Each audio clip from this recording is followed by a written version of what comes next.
মানিয়ে রাহিম দান করে ফেরত নেওয়া যায় না।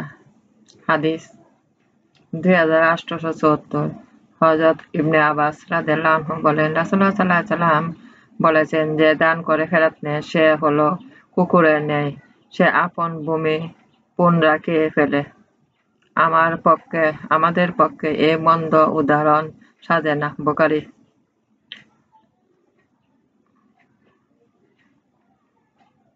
সুগন্ধি দান করলে ফেরত দেবে না।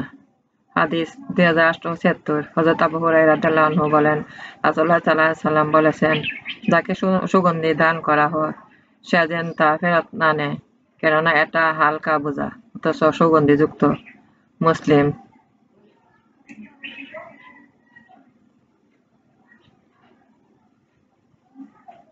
হেবা করলে তা ফিরিয়ে নেওয়া যায় না। হাদিস 2879 হযরত আব্দুল্লাহ ইবনে আমর রাদিয়াল্লাহু আনহু বলেন, রাসূলুল্লাহ সাল্লাল্লাহু আলাইহি ওয়াসাল্লাম বলেছেন, কেউ আপন হেবা জিনিস ফিরিয়ে নিতে পারে না, পিতা আপন পুত্রের হেবা ব্যতীত। নাসাই ও ইবনে মাজাহ। দান করলে প্রতিদিন করা উচিত। হাদিস 2881 হযরত জাবের রাদিয়াল্লাহু আনহু বলেন, নিশ্চয়ই রাসূলুল্লাহ সাল্লাল্লাহু আলাইহি ওয়াসাল্লাম থেকে বর্ণনা করেন, তিনি বলেছেন, যাকে দান করা হয় তার যদি সামর্থ্য থাকে তবে সে যেন তার প্রতিদান করে, যার সামর্থ্য নেই সে যেন তার প্রশংসা করে, কেননা সে তার প্রশংসা করেছে সে কৃতজ্ঞতা প্রকাশ করেছে, আর যে গোপন করেছে সে তার অকৃতজ্ঞতা প্রকাশ করেছে। আর যে দান না পেয়েছে বলে সে হলো দ্বিগুণ মৃত্যুক। তিরমিজি ও আবু দাউদ।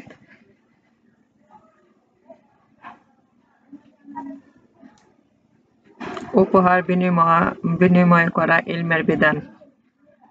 হাদিস 2875 হযরত আয়েশা রাদিয়াল্লাহু আনহা রাসূলুল্লাহ সাল্লাল্লাহু আলাইহি ওয়াসাল্লাম থেকে বর্ণনা করেন, তিনি বলেছেন, পরস্পর উপহার দেবে, কেননা উপহার হিংসা বিদ্বেষ দূর করে।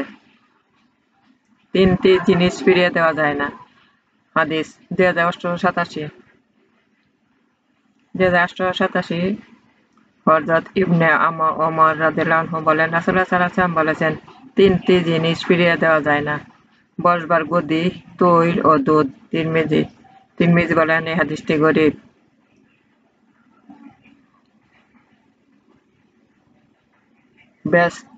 খুশবু ব্যস্ত থেকে বের হয়। হাদিস 2888 তাবেঈ হযরত আবু উসমান নাহাদি বর্ণনা করেন যে রাসূলুল্লাহ সাল্লাল্লাহু আলাইহি ওয়াসাল্লাম বলেছেন, যখন তোমাদের কাউকে খুশবুদার জিনিস দেওয়া হয় তখন সে যেন তা ফিরিয়ে না দেয়, কেননা উহা ব্যস্ত থেকে বের হয়। তিরমিজি মুরসাল রূপে। প্রত্যেক সন্তানকে সমানভাবে দান করতে হবে। হাদিস 2889 হযরত জাবের রাদিয়াল্লাহু আনহু বলেন, বশিরের স্ত্রী বশিরকে বলল, আমার ছেলেকে আমার গোলামটি দান করো এবং এ ব্যাপারে রাসূলুল্লাহ সাল্লাল্লাহু আলাইহি ওয়াসাল্লামকে সাক্ষী করো। সুতরাং সে রাসূলুল্লাহ সাল্লাল্লাহু আলাইহি ওয়াসাল্লামের কাছে এসে বলে, রাসূলুল্লাহ, অমুকের মেয়ে আমার কাছে চেয়েছে আমি যেন তার ছেলেকে আমার গোলামটি দান করি, এবং বলেছেন এ ব্যাপারে রাসূলুল্লাহ সাল্লাল্লাহু আলাইহি ওয়াসাল্লামকে সাক্ষী করি। তখন রাসূলুল্লাহ সাল্লাল্লাহু আলাইহি ওয়াসাল্লাম বললেন, আর অন্য ভাই আছে কি? সে বলল, হ্যাঁ। তিনি বললেন, তাদের প্রত্যেককেই কি এরূপ দান করেছে? সে বলল, না। তিনি বললেন, তবে ইহা ঠিক নয়, আর আমি সাক্ষী হই না হক বিষয় ছাড়া অন্য কিছুর উপর। মুসলিম। প্রথম দেখলে শেষবার দেখার ইচ্ছা ব্যক্ত করা। হাদিস 2890 হযরত আবু হুরায়রা রাদিয়াল্লাহু আনহু বলেন, আমি রাসূলুল্লাহ সাল্লাল্লাহু আলাইহি ওয়াসাল্লামকে দেখেছি যখন তার কাছে কোনো নতুন ফল আনা হতো, আর তিনি তা আপন চোখে ও ওষ্ঠে লাগাতেন এবং বলতেন, হায় আল্লাহ, যেভাবে তুমি আমাদেরকে এর প্রথমটি দেখিয়েছ সেভাবে এর শেষটিও দেখাও। অতঃপর তার কাছে যে সকল ছেলে থাকত তাদেরকে দিতেন বাইহাক দাওয়াতে কবিরে। হারানো দ্রব্য পেলে ১ বছর পহর গুনতে হবে। হাদিস ২,৮৯১। হযরত যায়েদ ইবনে খালেদ রাদিয়াল্লাহু আনহু বলেন, এক ব্যক্তি রাসূলুল্লাহ সাল্লাল্লাহু আলাইহি ওয়াসাল্লামের কাছে এসে হারানো ব্যক্তি সম্পর্কে জিজ্ঞেস করলেন। তিনি বললেন, এর তলী ও মুখ বন্ধ করবে, অতঃপর ১ বছর কাল তার প্রচার করবে। ইতিমধ্যে যদি তার মালিক আসে, নচেৎ তোমার ইচ্ছা। আবার যে জিজ্ঞেস করল, তবে হারানো ছাগল? তিনি বললেন, তা তোমার না হয় তোমার ভাইয়ের, না হয় নেকড়ে বাঘের। সে পুনরায় জিজ্ঞেস করল, তবে হারানো উট? তিনি বললেন, ওটা তোমার। মাথা ঘামানো আছে কি আছে? এর সাথে ওটার মশক ও জুতা রয়েছে। তা পানিতে নেমে পানি এবং গাছের কাছে গিয়ে পাতা খাবে। অবশেষে তার মালিক তাকে পেয়ে যাবে। বুখারী ও মুসলিম এক বর্ণনা আছে তিনি বললেন, এক প্রচার করবে এবং বছরকাল তার মুখ বেঁধে তলি চিনে রাখবে। অতঃপর যদি মালিক না আসে তবে তুমি তা ব্যয় করবে অপরটি। তারপর যদি মালিক আসে তাকে দিয়ে দিবে। হারানো পশু পেলে প্রচার করতে হবে। হাদিস ২,৮৯২। হযরত যায়েদ ইবনে খালেদ রাদিয়াল্লাহু আনহু বলেন, রাসূলুল্লাহ সাল্লাল্লাহু আলাইহি ওয়াসাল্লাম বলেছেন, যে হারানো পশুকে আশ্রয় দিয়েছে সে নিজেই পথহারা যতক্ষণ না সে তার সুহরত করে। মুসলিম। হাজিদের হারানো জিনিস উঠানো নিষেধ।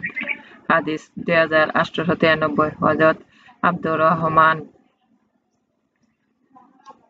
রহমান ইবনে উসমান তাইমি রাদিয়াল্লাহু আনহু থেকে বর্ণিত, রাসূলুল্লাহ সাল্লাল্লাহু আলাইহি ওয়াসাল্লাম হাজিদের হারানো জিনিস উঠাতে নিষেধ করেছেন।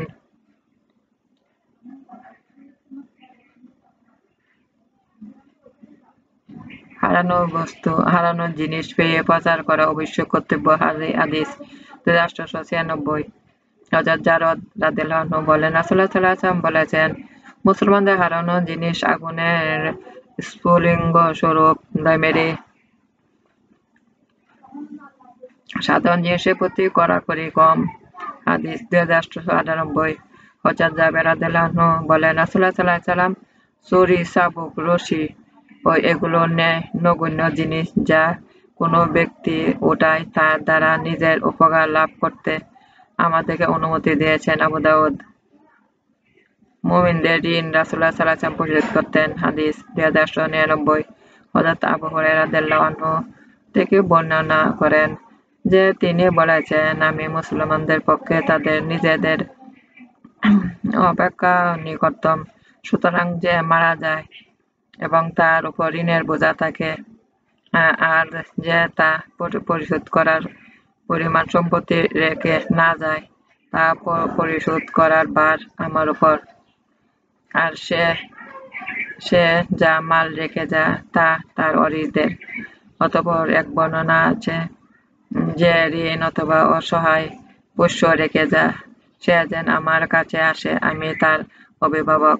অতঃপর অপর বর্ণনা আছে, যে মাল রেখে যায় তা তার ওয়ারিসদের হবে, আর যে কোনো বোঝা রেখে যাবে তা আমার প্রতি বর্তাবে। বুখারী ও মুসলিম। নির্ধারিত ভাগ হকদের পৌঁছাবে। হাদিস ২,৯০০।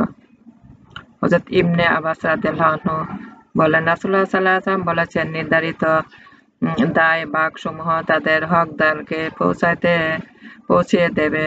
তারপর যা বাঁচবে তা নিকটতম পুরুষ ব্যক্তির। বুখারী ও মুসলিম। কাফের মুসলমানের ওয়ারিশ হবে না। হাদিস ২,৯০১। হযরত উসামা ইবনে যায়েদ রাদিয়াল্লাহু আনহু বলেন, রাসূলুল্লাহ সাল্লাল্লাহু আলাইহি ওয়াসাল্লাম বলেছেন, না মুসলিম কাফেরের ওয়ারিশ হবে, না কাফির মুসলিমের। বুখারী ও মুসলিম।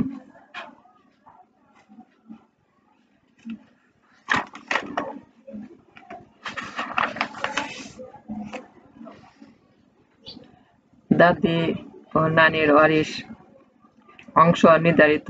হাদিস 2006 হযরত আবু বুদাইদা ইবনে হুসাইব রাদিয়াল্লাহু থেকে বর্ণিত, নিশ্চয় রাসূলুল্লাহ সাল্লাল্লাহু আলাইহি ওয়াসাল্লাম দাদি ও নানির জন্য এক ষষ্ঠাংশ নির্ধারিত করেছেন যদি এদের মোকাবেলা মা না থাকে। আবু দাউদ।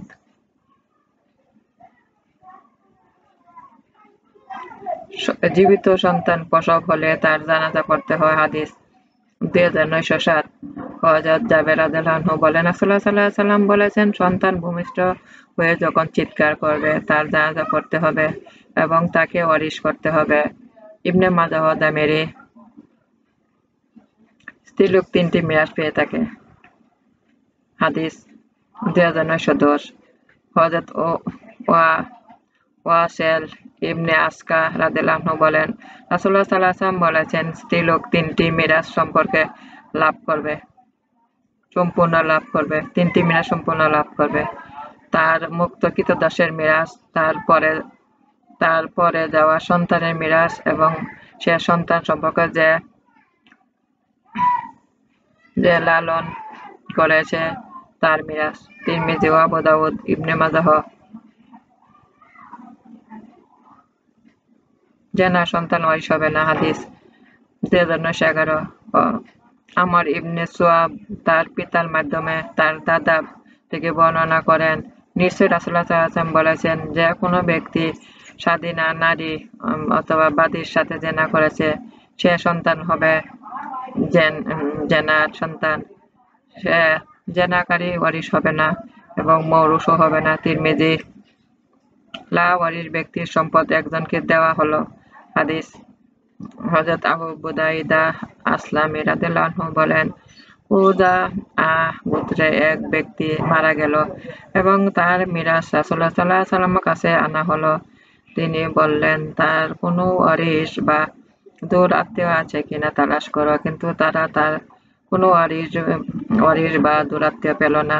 তখন রাসূলুল্লাহ সাল্লাল্লাহু আলাইহি ওয়াসাল্লাম, খুযাআর প্রবীণতম ব্যক্তিকে দিয়ে দাও। আবু দাউদ। অপর এক বর্ণনা আছে, খুযাআর প্রবীণ ব্যক্তিকে তালাশ করে দেবে।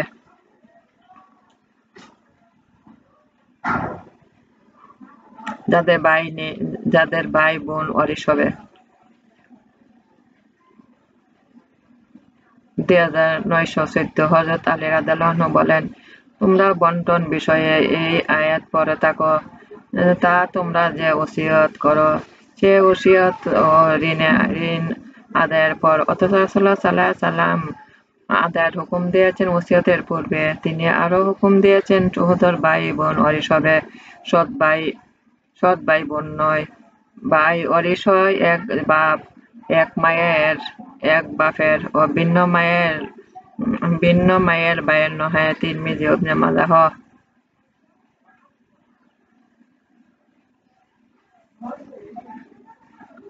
সম্পদ কন্যা ও ভগ্নী অর্ধেক পাবে। হাদিস 2916 তাবেঈ হুযাইল ইবনে শুরাহবিল রাদিয়াল্লাহু আনহু বলেন, হযরত মুসা আশারী কন্যা পুত্র ভগ্নী সম্পর্কে জিজ্ঞেস করা হলো, কার কথা? তিনি বললেন, কন্যা অর্ধেক, ভগ্নীর অর্ধেক। তবে একবার ইবনে মাসউদকে জিজ্ঞেস করো, আশা করি তিনি আমার অনুরূপ বলবেন। ইবনে মাসউদ জিজ্ঞেস করা হলো এবং তাকে হযরত আবু মুসা উপর জ্ঞাপন করা হলো। তিনি বললেন, যদি আমরা এমন বলি তবে তো আমরা পথভ্রষ্ট হব এবং পথপ্রাপ্তদের অন্তর্গত থাকব না। আমি এ ব্যাপারে ফয়সালা দেব যে ফয়সালা রাসূলুল্লাহ সাল্লাল্লাহু আলাইহি ওয়াসাল্লাম দিয়েছেন,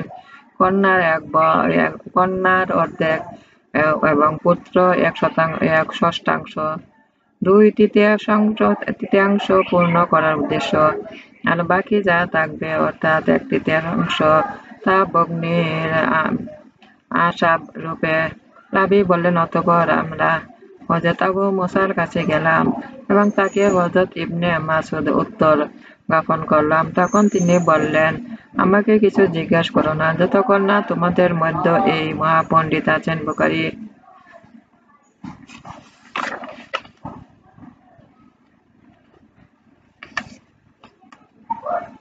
নারীদের মধ্যে উত্তম নারী কুরাইশী। নারী। হযরত হাদিস 2939। হযরত আবু হুরায়রা রাদিয়াল্লাহু আনহু বলেন, রাসূলুল্লাহ সাল্লাল্লাহু আলাইহি ওয়াসাল্লাম বলেছেন, উটে চড়ে এমন নারীদের মধ্যে উত্তম নারী হলো কুরাইশী নারী। তারা সন্তানদের প্রতি বড়ই স্নেহশীল, সন্তানদের ছোটকালে স্বামীর মালের প্রতি রক্ষিতা, যা তাদের থাকে। বুখারী ও মুসলিম। তিনটি বস্তুতে অকল্যাণ রয়েছে। হাদিস 2942। হযরত আবু উমর রাদিয়াল্লাহু আনহু বলেন, রাসূলুল্লাহ সাল্লাল্লাহু আলাইহি ওয়াসাল্লাম বলেছেন, অকল্যাণ রয়েছে নারীতে ও বাসস্থানে গোড়ায়। বুখারী ও মুসলিম। রাসূলুল্লাহ সাল্লাল্লাহু আলাইহি ওয়াসাল্লাম কুমারী মেয়ে বিয়ে করতে বলতেন। হাদিস 2943। হযরত জাবের রাদিয়াল্লাহু আনহু বলেন, একবার আমরা রাসূলুল্লাহ সাল্লাল্লাহু আলাইহি ওয়াসাল্লাম এর সাথে যুদ্ধে ছিলাম। আমরা যখন মদিনার নিকট এসে পৌঁছালাম, আমি বললাম, হে রাসূলুল্লাহ, আমি সম্প্রতি বিয়ে করেছি। তিনি জিজ্ঞাসা করলেন, তুমি বিবাহ করেছ? বলল, জি হ্যাঁ। তখন তিনি বললেন, কুমারী না বিবাহিত? আমি বললাম, বরং বিবাহিত। তিনি বললেন, কুমারী করলে না কেন? তুমি তার সাথে আমোদ করতে আর সেও তোমার সাথে আমোদ করত। অতঃপর যখন আমরা মদিনায় উপনীত হলাম, আপন বাসস্থানে যেতে চাইলাম, তিনি বললেন, থামো, আমরা রাত্রে এবং সন্ধ্যায় যাব, যাতে রুক্ষ কেশী নারী মাথায় চিরুনি করে নেয় এবং প্রবাসী স্বামী স্ত্রীর নাভির নিচের কেশ সাফ করতে পারে। বুখারী ও মুসলিম। 3 ব্যক্তিকে সাহায্য করা আবশ্যক। হাদিস 2944। হযরত আবু হুরায়রা রাদিয়াল্লাহু আনহু বলেন, রাসূলুল্লাহ সাল্লাল্লাহু আলাইহি ওয়াসাল্লাম বলেছেন, 3 ব্যক্তিকে সাহায্য করা আল্লাহ আবশ্যক মনে করেন। মুকাতাবা, সে দাস তার মুক্তিপণ আদায় করতে চায়। বিবাহকারী, যে আপন চরিত্র রক্ষা করতে চায়। এবং মুজাহিদ, যে আল্লাহর রাস্তায় জিহাদ করে। তিরমিজি ও নাসাই ও ইবনে মাজাহ। দানদারি ও চরিত্রের প্রাধান্য দিয়ে বিয়ে দিতে হয়। হাদিস 2945। হযরত আবু হুরায়রা রাদিয়াল্লাহু আনহু বলেন, রাসূলুল্লাহ সাল্লাল্লাহু আলাইহি ওয়াসাল্লাম বলেছেন, যখন তোমাদের কাছে এমন লোক বিয়ের প্রস্তাব করে যারা দ্বীনদারি ও চরিত্রকে তোমরা পছন্দ করো, তখন বিয়ে দিয়ে দাও। যদি তা না করো, তবে জমিনে বিপদ ও বড় ফ্যাসাদ সৃষ্টি হবে। তিরমিজি। অধিক সন্তান প্রসবকারী মহিলাদের বিয়ে করা উচিত। হাদিস 2946। হযরত মাকাল ইবনে ইয়াসার রাদিয়াল্লাহু আনহু বলেন, রাসূলুল্লাহ সাল্লাল্লাহু আলাইহি ওয়াসাল্লাম বলেছেন, বিয়ে করো তোমার করণীয় অধিক সন্তান প্রসবী নারীকে, কেননা আমি তোমাদের সংখ্যা অন্যান্য উম্মতের উপর জয়ী হতে চাই। আবু দাউদ ও নাসাই। বিবাহ হলো উত্তম বন্ধন। হাদিস 2948। হযরত ইবনে আব্বাস রাদিয়াল্লাহু আনহু বলেন, রাসূলুল্লাহ সাল্লাল্লাহু আলাইহি ওয়াসাল্লাম বলেছেন, প্রণয়ের মধ্যে বিবাহের ন্যায় উত্তম বন্ধন আর কিছুই দেখবে না। স্বাধীন নারী বিয়ে করা উচিত। হাদিস 2949। হযরত আনাস রাদিয়াল্লাহু আনহু বলেন, রাসূলুল্লাহ সাল্লাল্লাহু আলাইহি ওয়াসাল্লাম বলেছেন, যে পাক পবিত্র অবস্থা আল্লাহর সাথে মিশতে চায়, সে যেন স্বাধীনা নারী বিবাহ করে। নেক কাজটি একটা বিরাট সম্পদ। হাদিস 2950। হযরত আবু উমামা রাদিয়াল্লাহু আনহু রাসূলুল্লাহ সাল্লাল্লাহু আলাইহি ওয়াসাল্লাম থেকে বর্ণনা করেন, তিনি বলেন, মুমিন বান্দা আল্লাহ ভয় এবং লাভের পর নেক স্ত্রী অপেক্ষা উত্তম আর কিছু লাভ করতে পারে না। যদি তাকে আদেশ করে, সে তা মেনে নেয়। যদি তার দিকে দেখে, সে তাকে খুশি করে। যদি তাকে লক্ষ্য করে কোনো শপথ করে, সে তা পূর্ণ করে।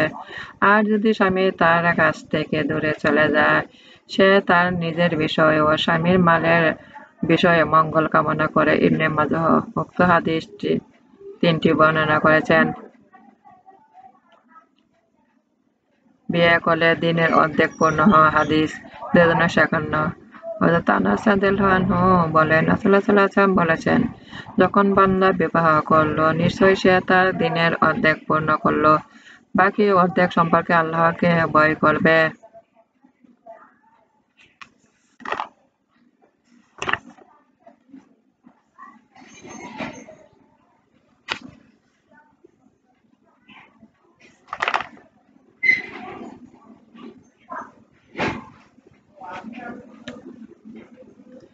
পায়ে হেঁটে হজ করা শপথের কাফারা দিতে হলো।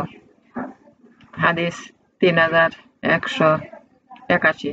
হযরত ইবনে আব্বাস রাদিয়াল্লাহু আনহু থেকে বর্ণিত উকবা ইবনে আমের এর ভগ্নী মানত করল যে পায়ে হেঁটে হজ করবে, অথচ সেই শক্তি সামর্থ্য নেই। তখন রাসূলুল্লাহ সাল্লাল্লাহু আলাইহি ওয়াসাল্লাম বললেন, তোমার ভাগ্নী হেঁটে যাক, আল্লাহ পাক এর মুখাপেক্ষী নন। সুতরাং যে সওয়ারিতে সওয়ার হয়ে যায় এবং একটি কুরবানি করে, এতে আবু দাউদ ও দামিরির রিওয়ায়েতে, অবশ্যই আবু দাউদের অন্য রিওয়ায়েতে আছে, রাসূলুল্লাহ সাল্লাল্লাহু আলাইহি ওয়াসাল্লাম উক্ত মহিলাকে সওয়ার হয়ে যাওয়ার এবং পরে একটি কুরবানি করার আদেশ করলেন। আবু দাউদের অন্য এক রিওয়ায়েতে আছে, রাসূলুল্লাহ সাল্লাল্লাহু আলাইহি ওয়াসাল্লাম বলেছেন, তোমার ভগ্নী এই কষ্টের জন্য আল্লাহ কোনো সওয়াব দান করবেন না। সুতরাং সে যেন সওয়ার হয়ে হজ করে এবং তার কসমের কাফারা আদায় করে।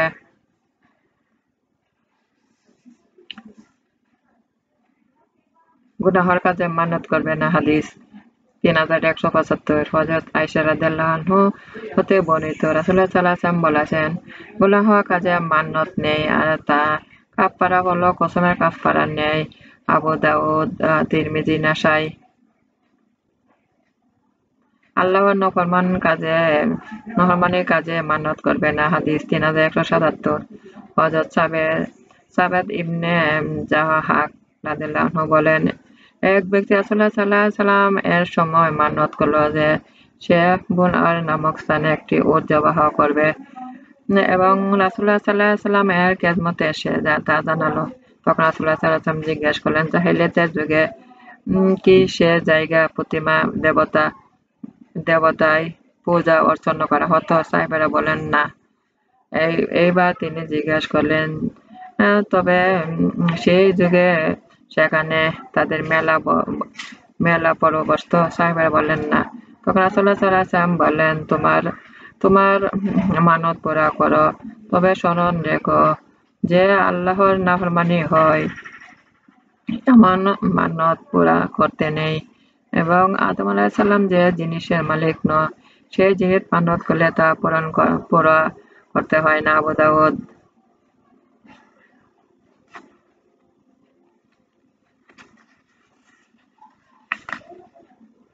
এক তৃতীয়াংশ সম্পদ সদকা করা যায়। হাদিস 3179। হযরত আবু লাবাবা রাদিয়াল্লাহু আনহু হতে বর্ণিত, রাসূলুল্লাহ সাল্লাল্লাহু আলাইহি ওয়াসাল্লামকে বললেন, হে আল্লাহর নবী, আমি পরিপূর্ণ তওবা এটাই হবে যে আমি আমার খানদানি ঘরখানা পরিত্যাগ করব, যে ঘর থেকে আমি এক বিরাট পাপে লিপ্ত হয়েছি এবং আমি সদকা স্বরূপ আমার মাল সম্পদ বর্জন করে ফেলব। তিনি উত্তরে বললেন, তোমার পক্ষ হতে এক তৃতীয়াংশ যথেষ্ট। রাজিন।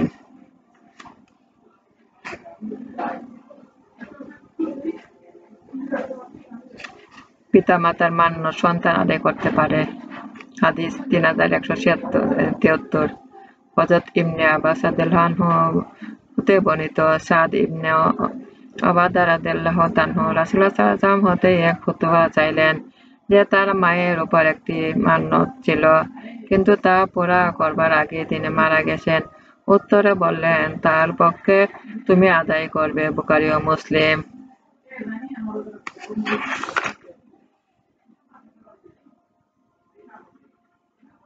নিশ্চিত না হয়ে আল্লাহর নামে শপথ করা উচিত নয়। হাদিস 3159। হযরত আবু হুরায়রা রাদিয়াল্লাহু আনহু থেকে বর্ণিত, রাসূলুল্লাহ সাল্লাল্লাহু আলাইহি ওয়াসাল্লাম বলেছেন, তোমার বাপ দাদা, মা এবং দেবতা প্রতিমার নামে শপথ করিও না আর আল্লাহর নামেও শপথ করিও না যতক্ষণ না তোমরা নিশ্চিত হও। আবু দাউদ ও নাসাই।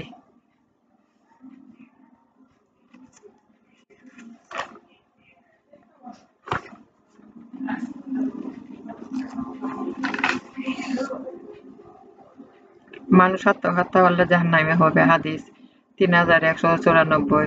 হযরত জুনদুব ইবনে আব্দুল্লাহ রাদিয়াল্লাহু আনহু বলেন, রাসূলুল্লাহ সাল্লাল্লাহু আলাইহি ওয়াসাল্লাম বলেছেন, তোমাদের পূর্বেকার লোকদের মধ্য হতে এক ব্যক্তি আহত হয়েছে, সে জখমের ব্যথা সহ্য করতে পারেনি সুতরাং সে একখানা চাকু হাতে নিয়ে নিজের হাতখানা কেটে ফেলল, কিন্তু ইহার পর এমনভাবে রক্তক্ষরণ হলো যে তা আর বন্ধ হলো না। অবশেষে সে মৃত্যুবরণ করল।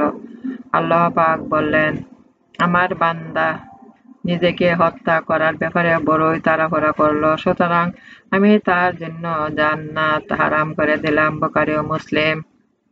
আত্মহত্যা মহাপাপ। হাদিস 3192। হযরত আবু হুরায়রা রাদিয়াল্লাহু আনহু হতে বর্ণিত, রাসূলুল্লাহ সাল্লাল্লাহু আলাইহি ওয়াসাল্লাম বলেছেন, যে ব্যক্তি নিজেকে পাহাড়ের উপর হতে নিক্ষেপ করে আত্মহত্যা করে, সে জাহান্নামের মধ্যে হামেশা ঐরূপ নিজেকে নিক্ষেপ করতে থাকবে। আর যে ব্যক্তি বিষ পান করে আত্মহত্যা করেছে, সে জাহান্নামে সর্বদা ঐরূপ নিজ হাতে বিষ পান করতে থাকবে। আর যে ব্যক্তি কোনো ধারালো অস্ত্র দ্বারা আত্মহত্যা করে, সে ওই ব্যক্তি ধারালো অস্ত্র থাকবে, যার দ্বারা জাহান্নামের মধ্যে সর্বদাই নিজের পেটকে পুড়তে থাকবে। কালেমা পড়ার পর আত্মহত্যা করা যাবে না। হাদিস 3190। হযরত উসামা ইবনে যায়েদ রাদিয়াল্লাহু আনহু বলেন, একবার রাসূলুল্লাহ সাল্লাল্লাহু আলাইহি ওয়াসাল্লাম আমাদেরকে জুনাইনার গোত্রের লোকদের বিরুদ্ধে পাঠালেন। অতঃপর যখন আমি তাদের এক ব্যক্তির সম্মুখীন হয়ে তরবারি দ্বারা আঘাত করতে উদ্যত হলাম, তখন সে লা ইলাহা ইল্লাল্লাহ উচ্চারণ করে বসল, কিন্তু আমি তাকে আঘাত করলাম এবং তাকে হত্যা করে ফেললাম। পরে রাসূলুল্লাহ সাল্লাল্লাহু আলাইহি ওয়াসাল্লাম আমি রাসূলুল্লাহ সাল্লাল্লাহু আলাইহি ওয়াসাল্লামের খেদমতে এসে ঘটনা জানালাম। রাসূলুল্লাহ সাল্লাল্লাহু আলাইহি ওয়াসাল্লাম আমার কথা শুনে বললেন, লা ইলাহা ইল্লাল্লাহ দ্বারা সাক্ষ্য প্রদান করার পরই কি তুমি তাকে হত্যা করেছ? আমি বললাম, হে রাসূল সাল্লাল্লাহু আলাইহি ওয়াসাল্লাম, আমি নিজে জান বাঁচাবার জন্য এরূপ বলেছি। তখন তিনি বললেন, তুমি তার অন্তর চিরিয়ে দেখতে পেলে না কেন? বুখারী মুসলিম। এক রেওয়ায়েতে ইবনে আব্দুল্লাহ আল বাজারি হতে বর্ণিত আছে, নিশ্চয় রাসূলুল্লাহ সাল্লাল্লাহু আলাইহি ওয়াসাল্লাম উসামাকে লক্ষ্য করে বললেন, কিয়ামতের দিন যখন কালেমা লা ইলাহা ইল্লাল্লাহ তোমার কাছে আসবে, তখন তোমার কি উপায়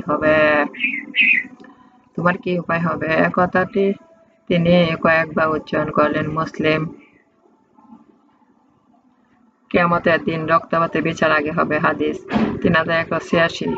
হযরত আব্দুল্লাহ ইবনে মাসউদ রাদিয়াল্লাহু আনহু বলেন, রাসূলুল্লাহ সাল্লাল্লাহু আলাইহি ওয়াসাল্লাম বলেছেন, কিয়ামতের দিন মানুষের মধ্যে সর্বপ্রথম যে মোকদ্দমা ফয়সালা হবে তা হবে রক্তপাত সম্পর্কে।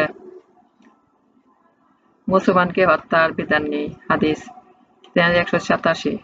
হযরত মিকদাদ ইবনে আসওয়াদ রাদিয়াল্লাহু আনহু হতে বর্ণিত, তিনি বলেন, আমি আরজ করলাম, হে আল্লাহর রাসূল, যদি আমার কোনো কাফেরের মুখোমুখি হই আর আমরা পরস্পর যুদ্ধে লিপ্ত হই এবং সে তরবারি দ্বারা আমার হাতে আঘাত করে, তখন হাত কেটে ফেলে, ইহার পর সে আমার কাছ থেকে দূরে সরে কোনো গাছের আড়ালে আশ্রয় নেয় এবং বলে ওঠে, আমি আল্লাহর কাছে আত্মসমর্পণ করলাম। আরেক রিওয়ায়াতে আছে, যখন আমি তাকে হত্যা করার জন্য উদ্যত হই, তখন সে বলে উঠল, লা ইলাহা ইল্লাল্লাহ। সুতরাং কথা বলার পর আমি কি তাকে হত্যা করতে পারি? তিনি বললেন, তখন তুমি তাকে হত্যা করিও না। মিকদাদ বলল, হে আল্লাহর রাসূল, সে তো আমার একটি হাত কেটে ফেলেছে। ইহার পর রাসূলুল্লাহ সাল্লাল্লাহু আলাইহি ওয়াসাল্লাম বললেন, তাকে হত্যা করিও না, কেননা যদি তুমি তাকে হত্যা করো, তাহলে হত্যা করার পূর্বে তুমি সেই অবস্থায় ছিলে সে অবস্থা, এবং তুমি সেই অবস্থায় হবে যেই অবস্থা সে ওই বাক্য উচ্চারণ করবার পূর্বেই ছিল। বুখারী ও মুসলিম। 3টি কালে রক্ত হালাল নয়। হাদিস 3188। হযরত আব্দুল্লাহ ইবনে মাসউদ রাদিয়াল্লাহু আনহু হতে বর্ণিত, রাসূলুল্লাহ সাল্লাল্লাহু আলাইহি ওয়াসাল্লাম বলেছেন, যেই মুমিন বান্দা এই সাক্ষ্য দেয় যে আল্লাহ ছাড়া কোনো মাবুদ নেই এবং আমি আল্লাহর রাসূল, তার রক্ত 3টি কারণে হালাল, 3টি ছাড়া হালাল নহে: দানের বদলে কতল করা, বিবাহিত ব্যভিচারী হত্যা করা দিন ইসলাম ত্যাগ করা, সে মুসলিম জামায়াত হতে বিচ্ছিন্ন হয়ে গেছে, তাকে কতল করা হালাল। বুখারী ও মুসলিম।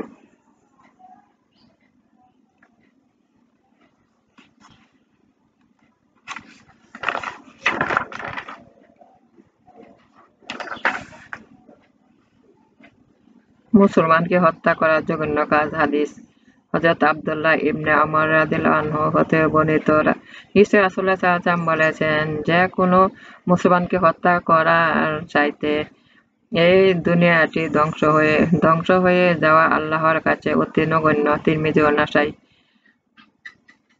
এবং মুহাদ্দিসিনদের কেহ কেহ এই হাদিসটিকে মওকুফ বলেছেন। ইহা সহিহ। তবে ইবনে মাজাহ এই হাদিসটি হযরত বারা ইবনে আযেব রাদিয়াল্লাহু হতে বর্ণনা করেছেন। সকলে মিলে যদি কোনো একজন মুসলিমকে হত্যা করে তবে সবাই দোষী। হাদিস ৩,২০১। হযরত আবু হুরায়রা খুদরি হযরত আবু সাঈদ খুদরি ও হযরত আবু হুরায়রা রাদিয়াল্লাহু আনহু রাসূলুল্লাহ সাল্লাল্লাহু আলাইহি ওয়াসাল্লাম হতে বর্ণনা করেছেন, তিনি বলেছেন, আসমান ও জমিন সমস্ত বাসিন্দারা যৌথভাবে যদি এক মুমিনকে হত্যা করে তাহলে আল্লাহ পাক শাস্তি রূপে সকলকে জাহান্নামে নিক্ষেপ করবেন। তিরমিজি। তিনি বলেছেন, হাদিসটি গরীব। অন্যায়ভাবে হত্যা করলে সে দোজখী। হাদিস ৩,২০৬। হযরত আবু দারদা রাদিয়াল্লাহু আনহু হতে বর্ণিত, রাসূলুল্লাহ সাল্লাল্লাহু আলাইহি ওয়াসাল্লাম বলেছেন,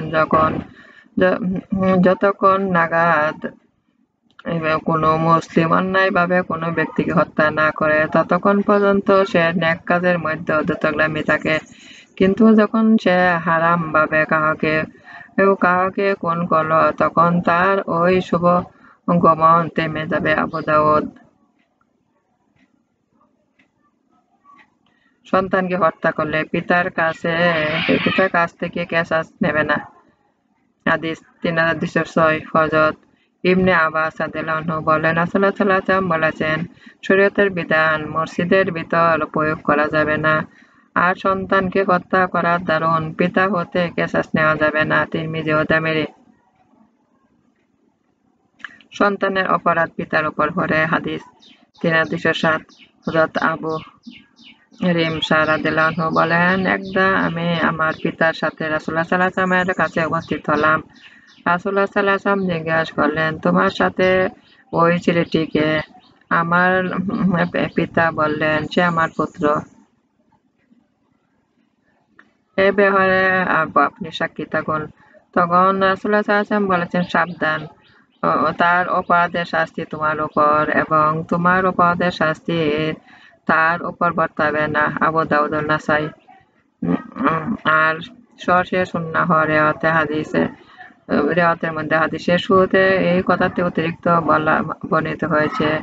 আবু রিসা বলেন, আমি আমার পিতার সাথে রাসূলুল্লাহ সাল্লাল্লাহু আলাইহি ওয়াসাল্লামের কাছে গিয়েছিলাম। তখন আমার পিতা রাসূলুল্লাহ সাল্লাল্লাহু আলাইহি ওয়াসাল্লাম এর পৃষ্ঠে যা মোহরে নবুওয়াত আছে তা দেখতে পেয়ে বলেছিলেন, আমাকে অনুমতি প্রদান করুন, আপনার পৃষ্ঠদেশে যে জিনিসটি আছে আমি তার চিকিৎসা করে দেই, কারণ আমি একজন চিকিৎসক। মুহাম্মদ রাসূলুল্লাহ সাল্লাল্লাহু আলাইহি ওয়াসাল্লাম বললেন, তুমি হলে সেবক আর আল্লাহ হলেন চিকিৎসক।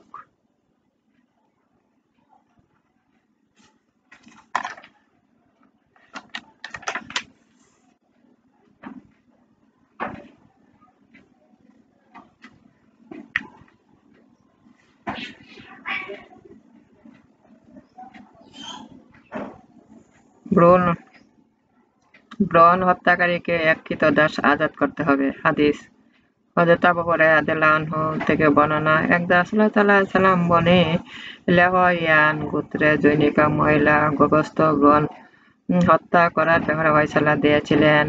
সে হত্যাকারী একটি ক্রীতদাস বা ক্রীতদাসী দিতে হবে, কিন্তু যে মহিলাটি প্রতি দাস ও দাসী আদায় করা ফয়সালা দিয়েছেন সে তা আদায়ের পূর্বে মারা গেল।